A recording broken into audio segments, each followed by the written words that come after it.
You wouldn't believe the nerve of some people until they stand on your front lawn, pointing at your disabled sister's wheelchair ramp like it's some kind of crime scene. It started with a knock, 3 sharp raps on the door at 7:15 a.m. I was pouring my first cup of coffee when I opened it and saw her standing there. Tight bun, clipboard in hand, and a name badge that screamed authority she hadn't earned. HOA inspection. She chirped like she was delivering good news. My stomach dropped when she pointed toward the ramp I'd spent 2 weekends building for my sister Mia, who had just returned home after spinal surgery. This structure violates neighborhood aesthetic codes, she said, not even bothering to lower her voice as Mia sat just 10 feet away on the porch, sipping tea in her chair. I didn't say much right then. I just nodded, closed the door slowly, and sat down next to Mia. She looked at me with the same tired eyes I'd seen on her face ever since the accident. She didn't cry, didn't complain, just said, "Let's not make a scene. We'll deal with it." I wish she'd let me explode like I wanted to. But she'd been through enough, and frankly, she was stronger than I ever gave her credit for. The ramp wasn't some DIY mess. I built it with my own 2 hands, used county-approved guidelines, and got all the permits signed off. I'm a sheriff, for God's sake. I don't break laws, I enforce them. But I also know the rules don't always protect people the way they should. Later that evening, we found a violation notice taped to our mailbox. $500 fine. A deadline of 7 days to remove the unauthorized structure. I took it inside, sat on the couch with the notice in one hand and my badge in the other. Being sheriff in a small town like ours means knowing everyone, and everyone thinking they know you. What most didn't know was I'd taken a leave of absence after Mia's accident to care for her. I've been trying to stay under the radar, not wave around my badge or title. But this woman, Cynthia Parker, newly elected HOA president, she didn't care about any of that. The next morning, I saw her out front again, this time with 2 board members trailing behind her. They stood on the sidewalk, pointing and nodding, like they were inspecting a sinkhole instead of a mobility ramp. I walked out, nodded politely, and asked if there was a problem. Cynthia smiled that plastic smile and said, "You have 4 days now to comply. I suggest you remove the ramp before further penalties apply." I asked if she'd read the permits we submitted, the ADA guidelines we followed. Her smile dropped for just a second before snapping back into place. "The HOA has its own standards," she said. That night, I couldn't sleep. I pulled out the HOA rulebook, cross-referenced it with the city code, and found exactly what I expected.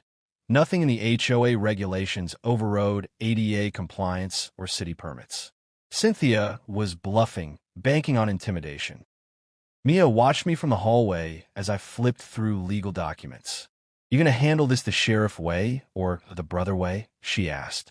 I looked up and said both. 2 days before the ramp deadline, I spotted a white truck parked across the street with a private contractor logo on it. The driver was taking pictures of our house. I walked out slowly, wearing a plain t-shirt and jeans, no badge in sight, and asked if he needed help. He muttered something about a job order to remove an unauthorized structure at this address. My blood went cold. I asked to see the paperwork. The order was from the HOA, signed by Cynthia Parker. No legal order, no court approval, no city suggestion, just an HOA president with a god complex. I told the guy he should probably double-check who he was dealing with. He shrugged, got back in a truck, and drove off. That night, I finally stopped playing nice. I recorded a video on my phone, calmly explaining what had happened. I didn't name names, didn't rant, just laid out the facts and uploaded it to my private Facebook with a simple caption, "When a ramp becomes a battleground." Within 12 hours, it had over 10,000 views. Turns out, we weren't the only ones Cynthia had harassed. The next day, we woke up to find the ramp spray-painted with the words "unapproved" in red letters. Mia didn't say a word, just wheeled herself back inside. But I'd never seen her hands shake like that. I called a friend on the force and asked him to swing by, unofficially. We reviewed the footage from our porch cam and caught a blurry shot of someone in a hoodie with a can of paint. The timestamp? 3:47 nachts. The same night Cynthia had a board meeting just 2 blocks over. Coincidence? I didn't think so. I kept things quiet, built a folder of evidence, printed everything. The contractor order, the paint footage, the notice. But what I didn't expect was what came next.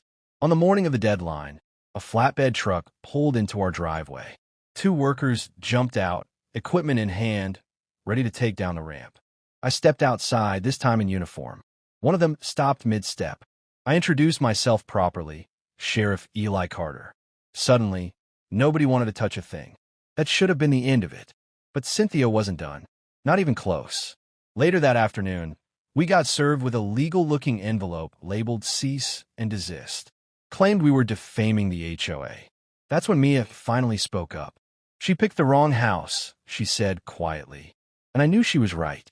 The next morning felt strangely quiet, like the whole neighborhood was holding its breath. I stood on the porch watching cars pass, a few neighbors walking their dogs, eyes darting toward our house but pretending not to notice the ramp still standing. The red spray paint had been removed overnight, scrubbed off with industrial cleaner that stung my hands and left the wood a little raw. I didn't mind. What bothered me was the silence. The kind that comes before a storm. At 9:03 a.m., just as I was pouring a second cup of coffee, I heard tires crunching over gravel. I stepped outside and saw a black SUV roll up to the curb. The plates were unmarked, but I knew who it was. Not law enforcement, not media, lawyers. Two of them stepped out in charcoal suits, briefcases in hand. They didn't approach the door. Instead, they walked straight to Cynthia's house across the street, where she stood in her perfectly manicured lawn with that ever-present clipboard. She smiled like they were old friends and led them inside. I didn't have to guess what was going on. She'd lawyered up, probably trying to cover her tracks, maybe even file an injunction. I knew the playbook. Use legal threats to make the other side back down. The problem was, I don't scare easily. I've dealt with cartel members, armed suspects, and violent drunks. One overconfident HOA president wasn't going to shake me. But Mia was a different story. She was strong, but this kind of stress ate at her in quiet ways. That afternoon, she asked if we could go for a drive. We took the long road past the lake, windows down, and she finally said something that stuck with me. She didn't care about the ramp anymore. She cared about how people treated her, how quick they were to make her feel like an inconvenience. And she was tired of feeling small in her own home. That night, I got a text from a friend at the county clerk's office. He'd been digging into the HOA filings like I'd asked. What he sent me made my jaw clench. Cynthia hadn't been elected properly. No meeting minutes. No official vote. The previous president had moved out 6 months ago, and she'd simply stepped in and claimed the role. That alone was enough to invalidate every decision she'd made. But there was more. Budget discrepancies, unaccounted fees, and homeowner complaints that had mysteriously disappeared from the records. The kind of dirt that turns civil issues into criminal ones. The next morning, I printed every file and slid it into a binder. I took it with me to the sheriff's office and requested an official investigation into the HOA's actions, citing fraudulent leadership and targeted harassment of a disabled resident. My badge gave me the leverage, but it was the evidence that did the real talking. By noon, the county legal team had been looped in. Cynthia had no idea what was coming. That afternoon, while she hosted one of her infamous curb appeal walks, pointing at someone's mailbox with a disapproving glance, she was handed a summons. I watched from my porch as she flipped through the pages, her smile fading with every word. But even then, she didn't back down. Instead, she doubled down. 2 days later, a letter arrived from the HOA, claiming the ramp was now classified as a temporary structure subject to review, a made-up term that didn't exist in any handbook, ordinance, or legal dictionary. That same evening, a neighbor named Paul came by. He was in his 60s, quiet, kept to himself. He carried a folder and said Cynthia had fined him last year for having a raised garden bed for his wife, who had arthritis and couldn't kneel anymore. He'd paid the fine because he didn't want trouble. But now, seeing what she'd done to Mia, he was done staying silent. Word spread fast. Within 48 hours, 6 more neighbors came forward. One had been fined for holiday lights, another for installing a handrail for her elderly mother. Cynthia had a pattern. Target people who were vulnerable, people she thought wouldn't fight back. But this time, she'd poked the wrong bear. A quiet buzz started growing in the neighborhood. People started talking to each other, something we hadn't done in years. Old fences were leaned over, cups of coffee shared on porches. And then someone suggested a neighborhood meeting, an unofficial one. No HOA involvement. We held it in the park near the elementary school. 32 people showed up. Some brought their notices. Others brought photos. One woman, tearfully, shared how she was threatened with a lien for putting wind chimes on her porch. I sat in the back, listening, not in uniform. When they asked what we could do, I said just one thing: hold her accountable. That night, I filed an official complaint with the State Housing Board. Mia watched me from the couch as I sent the email and said softly, "You know this might get messy." I nodded. It already is. By the end of the week, the local news caught wind. They showed up in front of Cynthia's house, cameras rolling, asking questions she didn't want to answer. She slammed the door in their faces, but the video made the rounds online. My original Facebook video had crossed 100,000 views. People from across the country started commenting. Some shared their own HOA horror stories. Others simply said, "Thank you for standing up."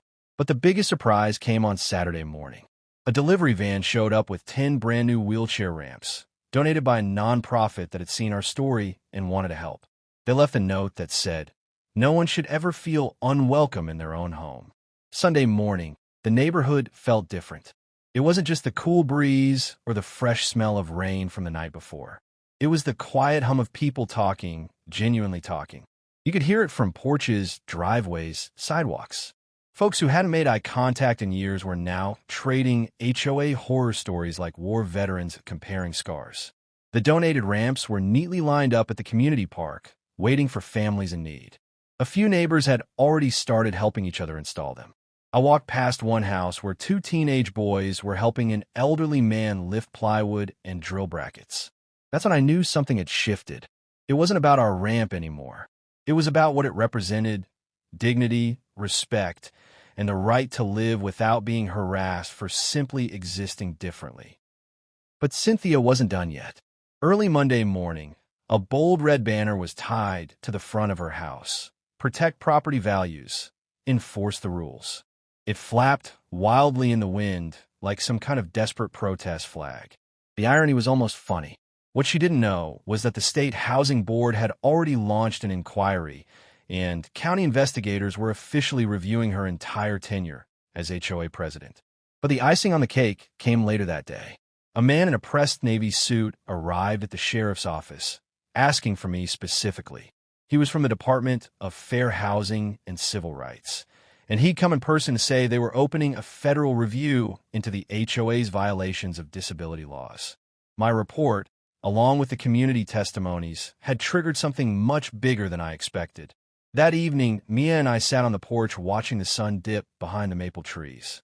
For the first time in weeks, she looked calm.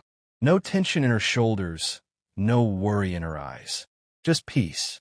That lasted exactly 1 hour. At 7:13 p.m., a loud knock startled both of us. When I opened the door, I found a process server holding yet another envelope. This one wasn't from the HOA. It was from Cynthia herself. She was suing us for defamation, claiming emotional distress and damages to her reputation. I almost laughed. She was accusing us of ruining her name while she was the one vandalizing ramps and threatening disabled homeowners. I brought the envelope inside, set it on the counter, and turned on the local news. That night's top story was our neighborhood. There was aerial footage of our block, our ramp, the banner across Cynthia's porch. Interviews with neighbors played in quick succession. People speaking up, some shaking, others furious. One clip showed an older woman pointing directly at the camera and saying, "We were scared to speak out." But not anymore. I could see the damage in Cynthia's eyes as she stood behind her curtains, peeking through the slats, watching a community she once controlled fall out of her grip like sand. Tuesday brought something we didn't expect. The mayor called me directly and asked to schedule a meeting.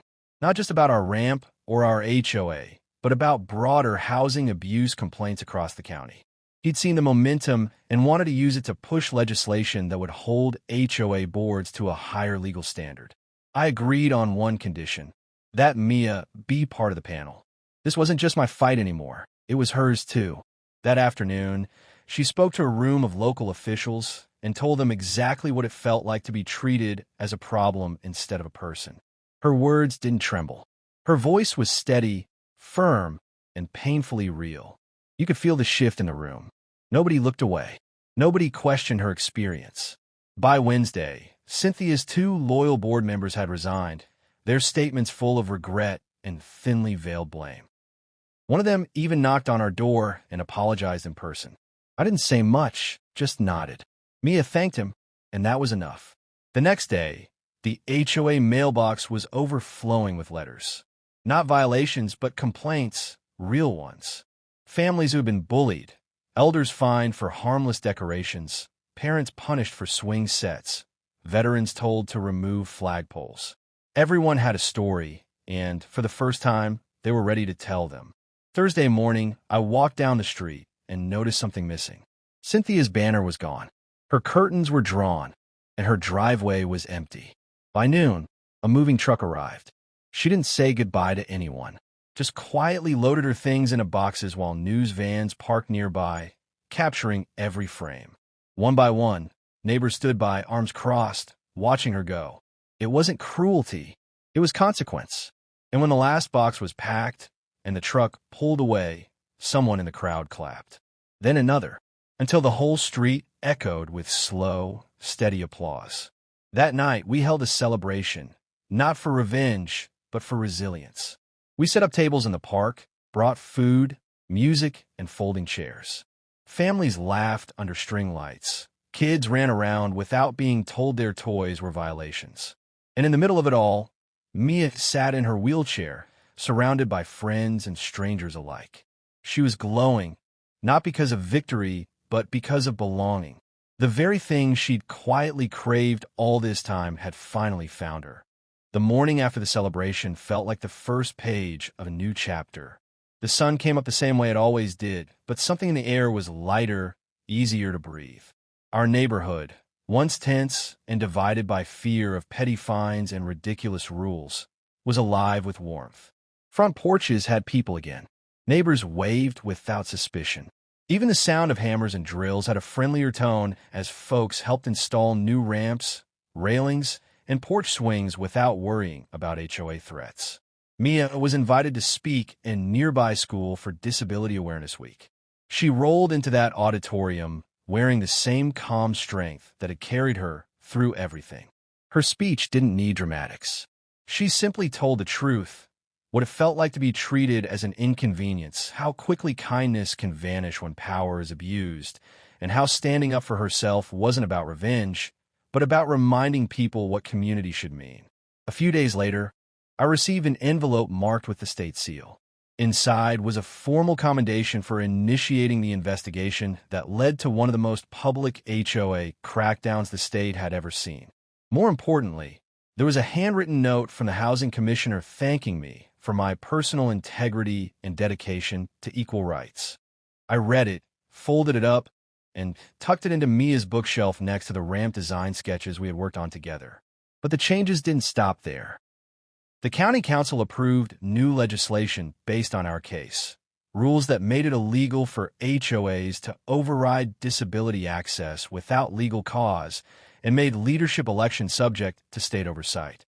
Mia's name was printed in the preamble of that bill. She didn't cry when she saw it. She just smiled and whispered that maybe, just maybe, something good had come from all the chaos. Around the neighborhood, the ripple effects kept growing. The park where we'd first held the meeting was renamed Unity Commons after a vote by the local community board. New benches were installed, wider paths paved, and a small memorial plaque was placed at the edge that read, "In honor of those who stood up for what was right, even when it was hard." Kids played freely now, without fear of Karen-style complaints. Elderly residents began gardening again. Flags flew from porches. Wind chimes rang without warning letters. And for the first time in years, laughter outnumbered the sound of mailbox lids closing on paper fines.